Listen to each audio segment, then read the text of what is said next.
Assalamualaikum warahmatullahi wabarakatuh. Terima kasih atas kesempatan yang diberikan. Saya Amirullah DR selaku pemateri pertama dari kelompok 7. Langsung saja saya akan memaparkan materi mengenai erosi dan teknologi pengawetan tanah. Pengertian erosi. Erosi berasal dari bahasa Latin erosinoen, berarti menggerogoti.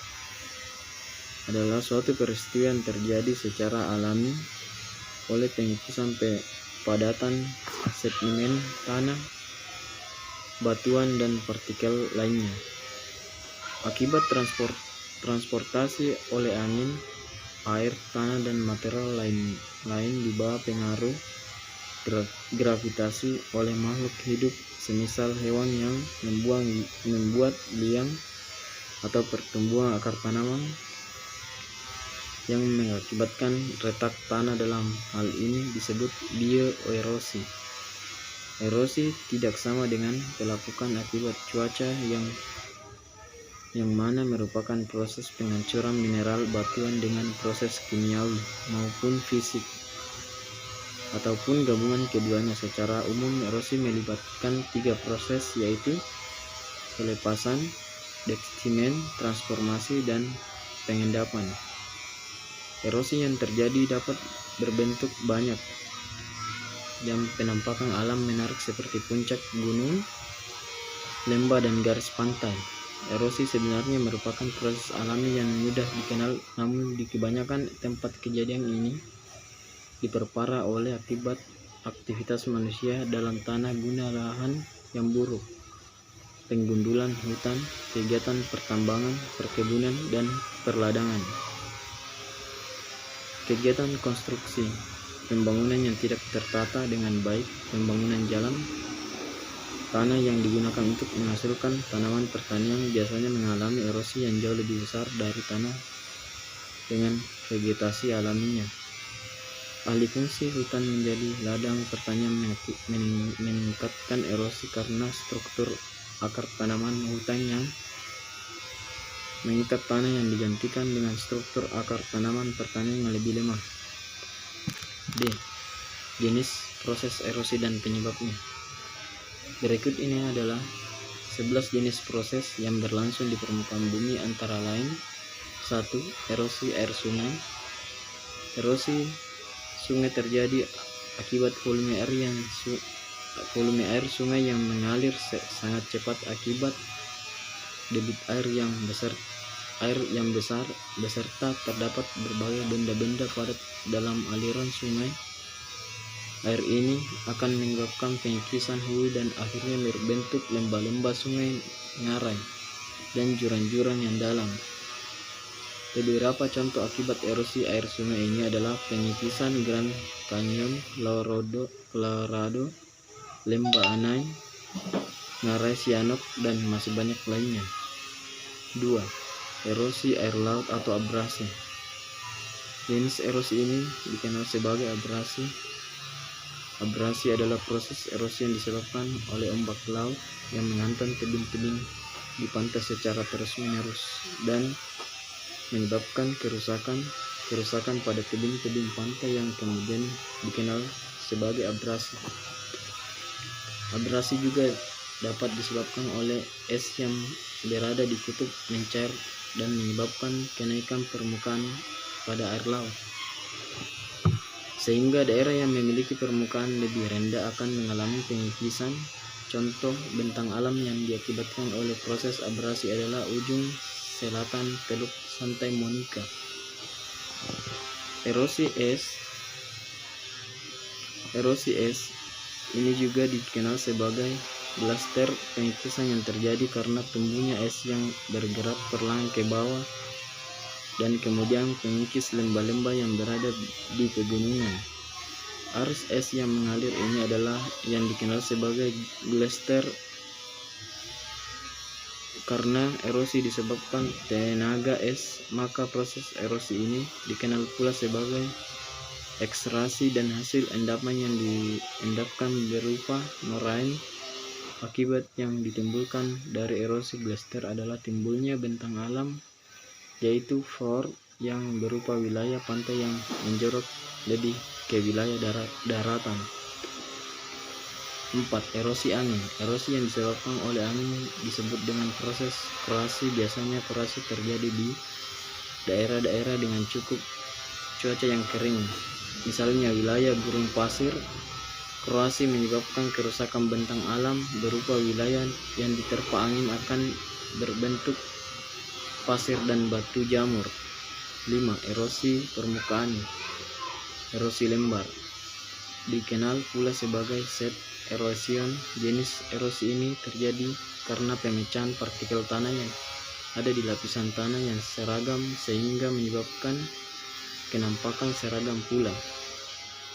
Erosi ini terjadi ketika lapisan paling atas permukaan tanah hilang dan menyebabkan menjadi tandus karena lapisan humus yang berpengaruh pada kesuburan tanah berkurang.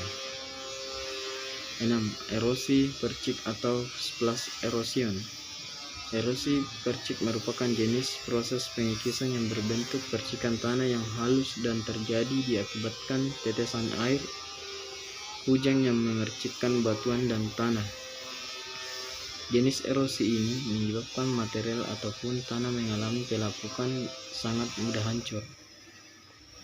7. Erosi alur atau rail erosion. Jenis erosi ini terjadi akibat pengikisan tanah sehingga menimbulkan alur-alur searah. Dengan kemiringan lereng, alur-alur yang dihasilkan pada umumnya mempunyai kedalaman hingga 30 cm dengan lebar ukuran dari 50 cm. Erosi alur sangat mudah dikenali dikarenakan bentuk penampakan yang seperti alur dan berada di lereng-lereng pegunungan. Selain itu, jenis erosi ini juga terjadi pada tanah yang 8. Erosi parit. Erosi parit merupakan proses erosi yang disebabkan karena aliran air yang sangat kuat. Karena begitu kuatnya sehingga menyebabkan lereng-lereng yang terkena akan berbentuk seperti parit U atau F. Erosi parit adalah bentuk lanjutan dari jenis erosi alur. Pengikisan parit ini menghasilkan alur-alur yang memiliki kedalaman lebih dari 30 cm dengan lebar lebih dari 50 cm. 9. Erosi tebing sungai. Jenis erosi ini terjadi saat lembah sungai menjadi bertambah lebar dikarenakan pengikisan pada area dinding sungai. Umumnya terkikis tebing sungai terjadi bagian hilir sungai. 10. Erosi air terjun atau waterfall erosion. Erosi air terjun dikarenakan tenaga air yang terjalur yang menyebabkan pengikisan. Umum bentuk erosi air terjun ini adalah partikel sedangkan untuk posisi ataupun letak air terjun akan mengalami pergerakan ke belakang menuju air hulu sungai sedikit demi sedikit. Hal tersebut menyebabkan pengikisan di sekitar air terjun, juga dikenal sebagai erosi mudik. 11. Erosi gravitasi. Meskipun erosi gravitasi merupakan jenis pengikisan yang tidak umum seperti halnya erosi air, erosi ini bisa menyebabkan kerusakan yang cukup besar pada alam serta pada struktur buatan manusia. Erosi gravitasi adalah gerakan massa tanah yang disebabkan oleh gravitasi. Contoh adalah tanah longsor. Demikian materi yang saya paparkan. Materi selanjutnya akan dipaparkan oleh pemateri kedua. Lebih dan kurangnya mohon dimaafkan. Terima kasih dan wassalamualaikum warahmatullahi wabarakatuh. Assalamualaikum warahmatullahi wabarakatuh. Perkenalkan, nama saya Angelina dengan NIM A01203553. Di sini saya sebagai pemateri kedua. Dampak erosi bagi tanah dan lingkungan. Erosi dapat memberikan dampak negatif dan positif bagi manusia dan lingkungan. Berikut ini adalah dampak-dampak yang ditimbulkan dari erosi. Dampak negatifnya yaitu salah satu dampak yang utama dari erosi adalah terjadinya penipisan lapisan permukaan tanah yang ada di bagian atas sehingga menyebabkan penurunan kemampuan lahan atau degradasi lahan. Akibat lainnya adalah menurunnya kemampuan tanah dalam perserapan air atau integrasi.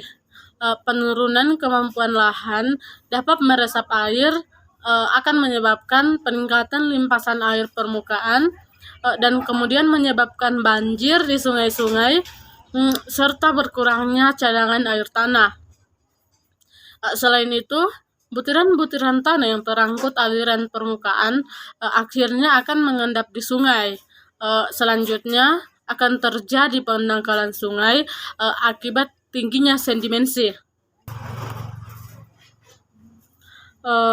Erosi berkaitan dengan beberapa faktor, mulai dari faktor iklim, termaksud besar dan integrasitas hujan, musim, rentang suhu, kecepatan angin, frekuensi badai. Selain itu, faktor geologi juga berpengaruh seperti tipe bebatuan, tipe sedimen, permeabilitas, porositas, dan kemiringan lahan.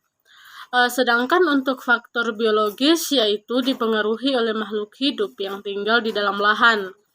Di dalam lahan tersebut, tutupan vegetasi lahan, serta tata guna lahan yang dilakukan manusia. Erosi juga menyebabkan pendangkalan pada waduk-waduk, sehingga menyebabkan berkurangnya volume air yang ada di waduk tersebut. Dampak lainnya juga terdapat pada pendangkalan saluran-saluran serta pintu-pintu air yang ada di irigasi.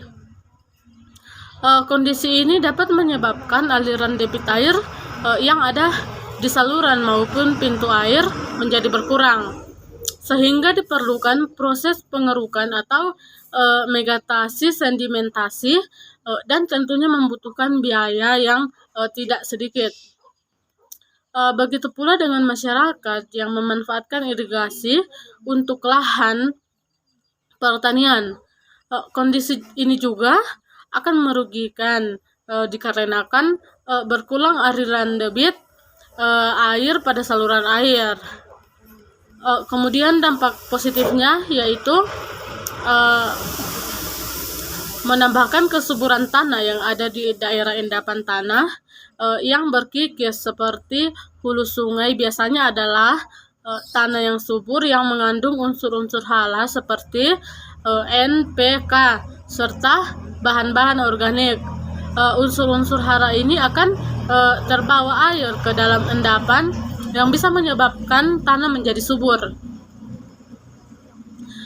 Pada dataran aluvial yang berada di suara sungai serta memiliki stadium lanjut, belum dijadikan sebagai area pemukiman, misalnya wilayah Tanjung Bunga yang berada di muara sungai Jenebarang merupakan daerah hasil sedimentasi proses erosi yang saat ini dijadikan daerah pemukiman penduduk. Kemudian timbul kesadaran dan inisiatif baik pemerintah ataupun masyarakat dalam melakukan konservasi pada lahan-lahan kritis melalui proses penghijauan. Kemudian cara mencegah erosi. Erosi cenderung memiliki dampak buruk bagi lingkungan sehingga perlu untuk dicegah agar tidak menyebabkan kerusakan yang lebih parah lagi.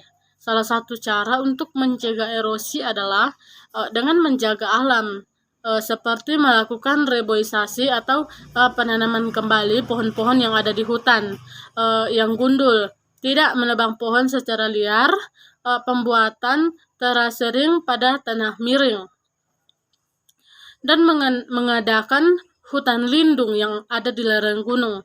Pentingnya kerjasama antara masyarakat dan pemerintah dalam menjaga lingkungan akan mencegah erosi dan kerusakan bagi lingkungan. Demikianlah materi yang dapat saya jelaskan. Kurang dan lebihnya mohon dimaafkan. Sekian dan terima kasih. Assalamualaikum warahmatullahi wabarakatuh. Assalamualaikum warahmatullahi wabarakatuh. Perkenalkan, nama saya Masni, NIM A01200003, kelas Agribisnis A. Baik, saya akan melanjutkan materi dari pemateri sebelumnya, yaitu pengertian teknologi pengawetan tanah. Pengawetan tanah adalah penempatan setiap bidang tanah dengan cara penggunaan sesuai dengan kemampuannya dan memperlakukan sesuai persyaratan yang diperlukan supaya tidak terjadi kerusakan lahan. Konservasi tanah ini tidak bisa lepas dari konservasi air, yaitu penggunaan air yang jatuh ke tanah untuk keperluan pertanian secara efisien dan pengaturan waktu pengaliran, sehingga tidak terjadi banjir di musim hujan dan kekeringan di musim kemarau. Selanjutnya, tujuan kegiatan pengawetan tanah. Yang pertama, memelihara kesuburan tanah. Mengusahakan kesuburan tanah tetap stabil melalui berbagai teknik dan pola tanam serta pengolahannya secara intensif. Misalnya, melalui teknik penanaman, kita dapat menanami sebidang tanah pertanian dengan cara polikultur atau menggunakan berbagai jenis tanaman melalui rotasi tanaman dan tumpang sari. Rotasi tanaman yaitu penggunaan jenis tanaman yang berbeda pada setiap musim. Misalnya, setelah menanam padi ditanami palawija, baru padi atau sayur mayur, disesuaikan dengan musim. Tumpang sari menanam berbagai jenis tanaman dalam satu musim tanam. Contoh, di sela-sela tanam padi ditanami buah jeruk, sayur mayur, pisang, dan lain sebagainya. Yang kedua, menghindari erosi. Erosi dapat diakibatkan karena terjadinya pengikisan lapisan tanah yang disebabkan oleh adanya aliran air, angin, dan salju. Seringkali erosi terjadi pada lereng-lereng dengan tingkat kemiringan yang besar dan dapat menimbulkan kecepatan aliran permukaan yang tinggi. Tanah yang mempunyai kemiringan yang cukup besar dapat dibuat seperti teras atau sengkedan untuk mencegah terjadinya erosi. Erosi mengakibatkan tanah yang mulanya subur akan dapat menjadi tandus sehingga tidak dapat ditanami kembali. Untuk kegiatan pemulihan keadaan tanah yang demikian dibutuhkan waktu yang cukup lama dan juga membutuhkan biaya yang cukup besar. Apabila keadaan tanah yang telah mengalami erosi cukup parah dan tidak dengan secepatnya ditanggulangi, tanah tersebut akan ditumbuhi oleh gulma yang nantinya sulit diberantas. Bahaya dari terjadinya erosi yang lain adalah dapat mempercepat proses terjadinya pendangkalan waduk dan juga dapat menimbulkan terjadinya eutrofikasi yang akan merugikan fungsi waduk tersebut. Dan yang terakhir yaitu gerakan penghijauan. Gerakan penghijauan dilakukan untuk menyelamatkan tanah-tanah yang gundul atau biasa disebut dengan kegiatan reboisasi.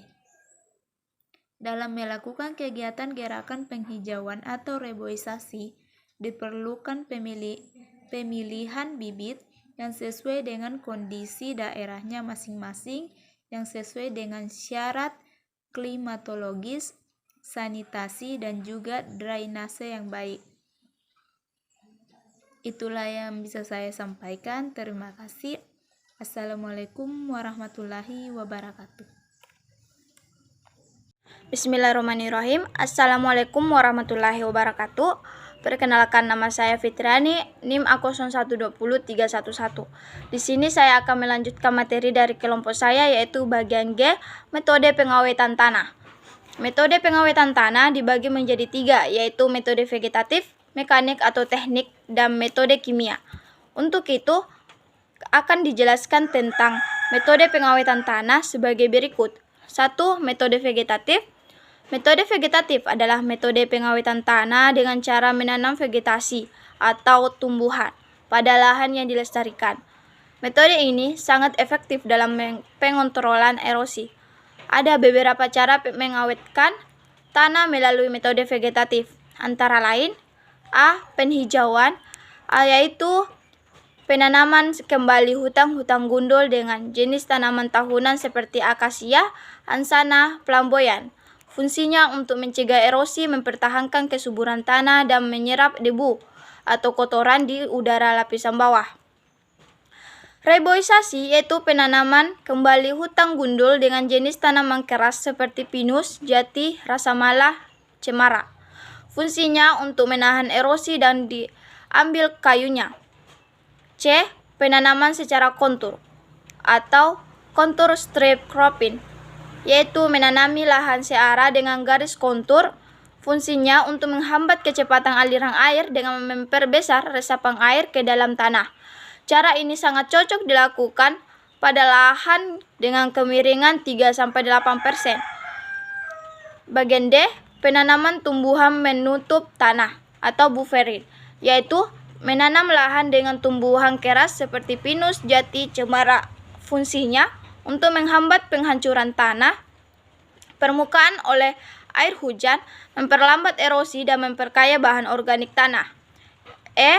Penanaman tanaman secara berbaris atau strip cropping, yaitu melakukan penanaman berbagai jenis tanaman secara berbaris atau larikan.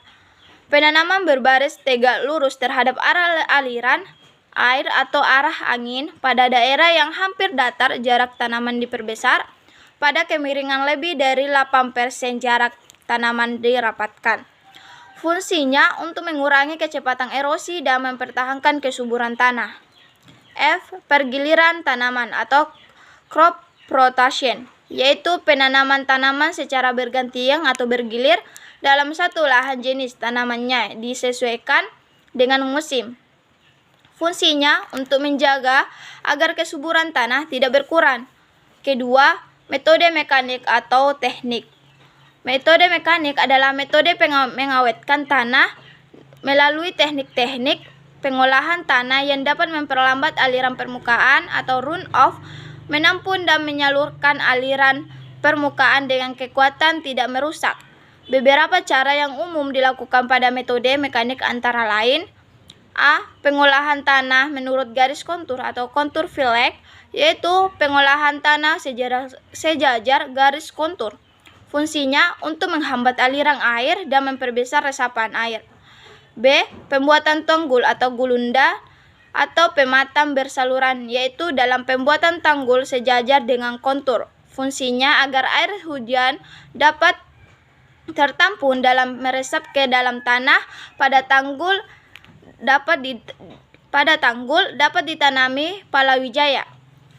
C. Pembuatan teras atau terrassering, yaitu membuat teras-teras atau tangga-tangga pada lahan miring dengan lereng yang panjang. Fungsinya untuk memperpendek panjang lereng, memperbesar resapan air, dan mengurangi erosi.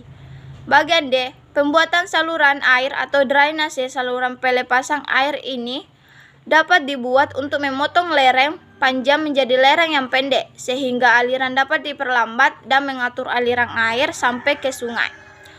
H. Tujuan dan sasaran utama pengawetan tanah dan air.